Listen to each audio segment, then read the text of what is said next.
Moi, je voudrais vous dire que d'abord, je crois beaucoup en l'efficacité de ce qu'on appelle la démocratie participative, certainement parce que j'ai été biberonné dans diverses responsabilités, pas que politiques d'ailleurs, mais aussi associatives et syndicales, non pas dans une démarche de ce que j'appelle moi le basisme, dites-nous ce que vous voulez et nous mettons en œuvre, mais plus dans une démarche de ce que disait Mathilde tout à l'heure, de co-construction. C'est-à-dire que comment nous faisons converger les énergies, les idées pour les mettre en œuvre ensemble. Dans la singularité de Marseille, je ne suis pas originaire de Marseille, j'ai vécu dans plusieurs villes, y compris plusieurs villes de la région. Ce qui est singulier à Marseille, c'est que Marseille a une âme, ce qu'on ne ressent pas forcément ailleurs. Une âme qui fait sa capacité d'intégration, mais dans le sens positif du terme, c'est-à-dire non pas dans une uniformisation, mais tout en laissant la liberté, la dignité, etc. Et ce qu'il manque parce que peut-être ça a été aussi un peu cultivé, c'est un manque de confiance en soi, un manque d'estime de soi, qui permet de libérer justement cette capacité de faire. Il y a beaucoup de délégations.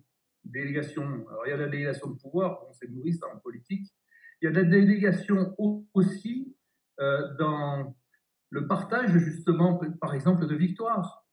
On ne peut pas déléguer simplement une équipe de football, l'OM, fût-elle excellente, le fait d'avoir été la seule équipe en France à avoir gagné une Coupe d'Europe.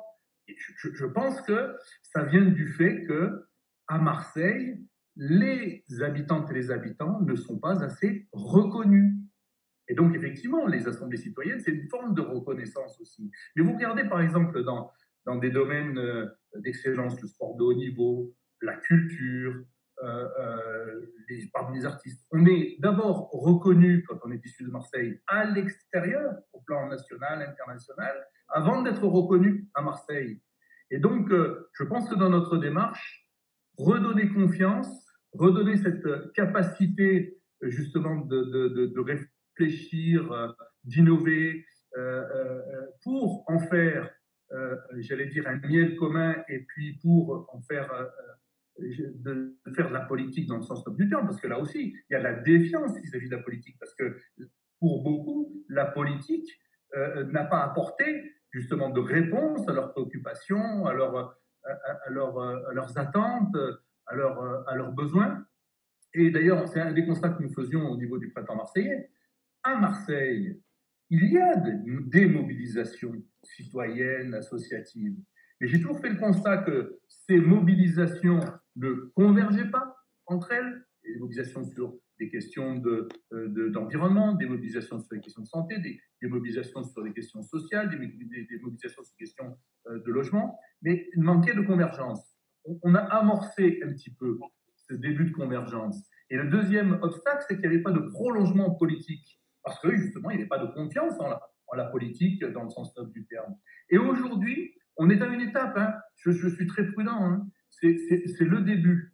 Mais je le répète, nous avons une chance. Nous avons d'abord eu la chance d'avoir été élus, qui crée cet espoir, et on nous dit à chaque fois qu'on traverse Marseille, ne nous décevez pas. Moi, je dis, mais on fera avec vous aussi. Et on a cette chance avec Manifesta et le grand puzzle qui vient nous renforcer dans l'état des lieux, la photographie, nos convictions, que d'abord il faut changer, que l'on peut changer et que le grand puzzle donne des pistes de changement, que ce soit sur des projets, mais que ce soit aussi sur une démarche. Et c'est en cela que je trouve vraiment très très positif. Enfin, c'est la plus belle rencontre qu'on puisse avoir en début d'un mandat. Et c'est pour ça que effectivement on est au début d'un processus. Et ce que disait Jock sur le croisement, les nouvelles alliances pour de nouvelles idées, moi j'y crois. Parce que, y compris quand je parlais tout à l'heure de mobilisation, ça ne traverse pas tous les publics qui existent à Marseille. Et franchement, c'est une base aussi pour travailler à la construction d'une politique culturelle à Marseille.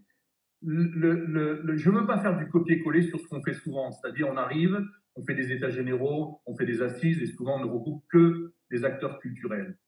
Bien sûr qu'ils doivent y être, mais je souhaite plutôt avoir des rassemblements de publics complètement différents qui ne se rassemblent pas, qui ne se réunissent pas seulement dans des lieux culturels, mais qui peuvent se réunir dans des écoles, dans des hôpitaux, dans un centre de rétention, dans une université, vous voyez, dans des lieux qui sont... Et je pense que c'est tout ça qui va permettre de former une convergence d'énergie, de redonner confiance, et puis ensemble, parce que je ne vois pas d'autre solution, pour transformer cette ville qui a de grandes possibilités, qui peut avoir de grandes ambitions. On ne pourra le faire qu'avec les Marseillaises et les Marseillais, avec bien entendu des apports extérieurs qui sont les bienvenus.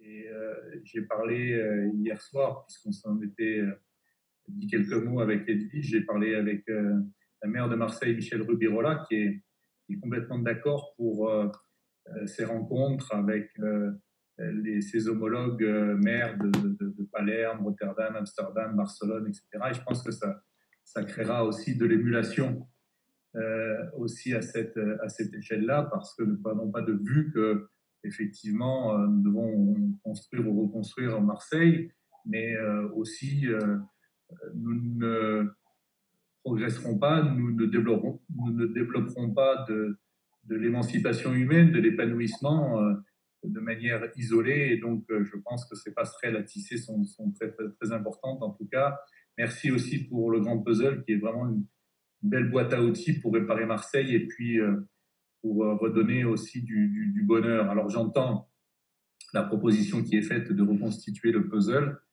Nous verrons effectivement si c'est sur une plage ou ailleurs. En tout cas, mon souhait le plus cher, c'est maintenant, en espérant que la crise sanitaire s'estompe, en tout cas nous permette de nous retrouver, parce que j'ai très envie de prolonger ce débat et cette discussion avec vous, mais en direct physiquement. Merci à vous.